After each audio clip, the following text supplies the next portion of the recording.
Okay, for the second part of our tutorial, we will now be creating a surface as well as generating the contours and adding its contour labels. So as you can see on the left side, which is the tool space, you can now see the points that you have imported.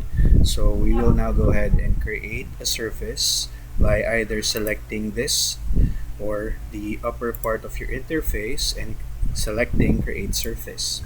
So on this part, you just need to edit the name to EG as well as the style to contours, 1 meter and 5 meter background. Press OK. And once you're done, you can now see a plus sign on surfaces. So for you to see or for you to be able to generate your topographic plan, you just need to press the plus key, go to EG, definition, and select point groups. Right click and go to add. So double click on all points, and as you can see on this box, you have here point label style. You need to change this to point number, elevation, description. Click on apply, then press OK. Highlight all points before pressing apply, then OK. So now you're done editing your label style for your points. You just need to change your scale to 1:100, and afterwards click or command zoom and select extents or letter E for echo, and you will be able to see your topographic plan. And by the way, this is automatic, that it's already oriented on the true north, so you don't need to worry about its rotation, since anything that is from your RTK, the data from your RTK in CSV file format, it's automatic that it would be pointing to your true north. So as you can see, let's inspect the points. So you can now see the point number, the elevation, as well as the description. So this survey data is a sample for a local road. So as you can also see, you can now see the contour, but it's too pointed or too sharp, so you can edit this one. So you can just click on the contour itself, so you can see that everything is now highlighted.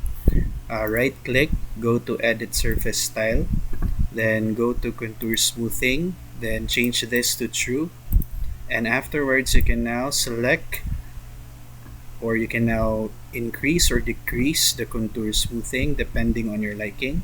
So once you have selected the contour smoothing that you like, you can just press apply, and it's automatic that it would reflect on your plan.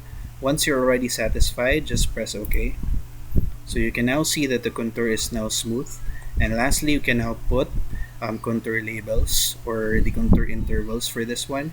You just need to highlight contours again, and please take note that once you select the contour, the interface on the top part of your AutoCAD will be different.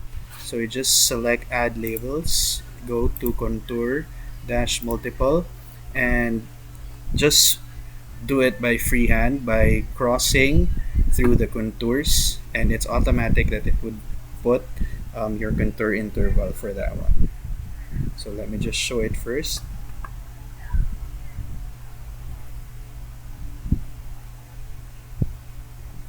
So you just need to cross the contours.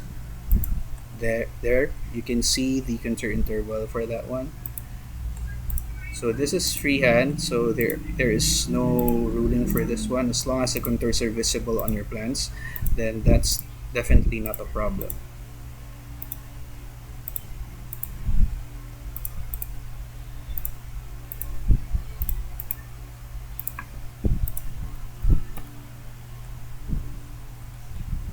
And just another tip, if you're having a difficulty in finding your points, for example your benchmark, your base, you can just click on points here, and you can drag on the lower part of the box.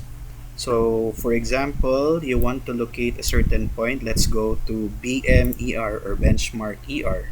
So you can just highlight this one and right click and select zoom to. So it would be automatic that it would go to that desired point that you're trying to look for. So that's just a tip. As well as if you want to know the coordinates of this certain point, you can just select that certain point, go to properties, and you will see its easting, northing, and elevation. So for this example, you can now put a label here, put it into text, the benchmarks, easting, northing, and elevation, as well as its description.